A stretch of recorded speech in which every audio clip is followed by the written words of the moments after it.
बॉलीवुड का वो एक्टर जिनकी फिल्में लोगों को बहुत पसंद आती थी, लेकिन इनके करियर का टर्निंग पॉइंट हुआ 1976 में रिलीज हुई फिल्म कालीचरण। जी हाँ, हम बात कर रहे हैं खामोश यानी कि शत्रुघ्न सिन्हा की। शत्रुघ्न सिन्हा वैसे ही सुर्खियों में रहते हैं, कभी फिल्मों की वजह से तो कभी राजनीति की वजह से और कभी कभी तो अपनी बेटी की शादी की वजह से भी चर्चाओं में रहते हैं। लेकिन अभी जो चर्चाओं में रहे हैं तो उसकी वजह है उनका एटीट्यूड। जी हाँ, कालीचरण मूवी फिल्म जो थी रिलीज हुई थी, वो फिल्म अगर कहें कि शत्रुघ्न सिन्हा के करियर का टर्निंग पॉइंट थी तो कुछ गलत नहीं होगा। इस फिल्म के बाद शत्रुघ्न सिन्हा के पास प्रोजेक्ट्स की लाइन लग गई थी, भरमार लग गई थी। इसके बाद कई सालों तक उन्होंने एक एक साल में 8-8, 9-9 फिल्में इस तरह से की, यानी कि करियर को पूरी तरह से बदल दिया था कालीचरण मूवी ने। इस फिल्म के बाद वो सुपरस्टार की लिस्ट में भी शुमार हो गए थे।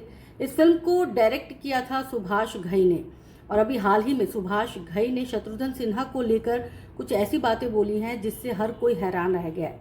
सुभाष घई ने एक पॉडकास्ट में इंटरव्यू के दौरान जो है वो जब उनसे पूछा गया कि आपको क्या लगता है कि बॉलीवुड में कौन है सबसे ज़्यादा ओवर कॉन्फिडेंट एक्टर, तो सुभाष घई ने जिक्र किया, नाम लिया शत्रुघ्न सिन्हा का। जी हाँ, शत्रुघ्न सिन्हा के साथ कालीचरण मूवी करने वाले सुभाष घई साहब ने कहा कि बॉलीवुड में अगर कोई सबसे ज़्यादा ओवर कॉन्फिडेंट एक्टर है तो वो है शत्रुघ्न सिन्हा। इसके साथ ही उन्होंने कहा कि शत्रुघ्न सिन्हा की एक और बात जो सबसे ज़्यादा खराब है वो ये कि कभी भी वो सेट पर टाइम से नहीं पहुंचते थे, और इसी वजह से उनके करियर का डाउनफॉल भी आया। एक साल में 8-8 फिल्में करने वाला कभी फिल्मों के लिए भी तरस रहा था। हालांकि वो अच्छे एक्टर हैं, लेकिन ओवर कॉन्फिडेंट और वक्त पर काम पर ना आना, उनकी ये दो गंदी आदतों ने उनको कहीं का नहीं छोड़ा।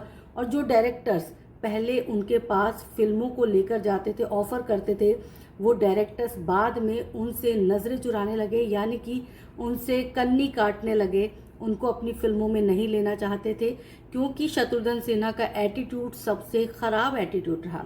वैसे आप सब ज़रूर बताइएगा कि क्या आप सबको भी लगता है कि शत्रुघ्न सिन्हा की फिल्में तो बहुत अच्छी चलती हैं, लेकिन उनका एटीट्यूड जो है वो कई बार जो है वो अच्छा नहीं है।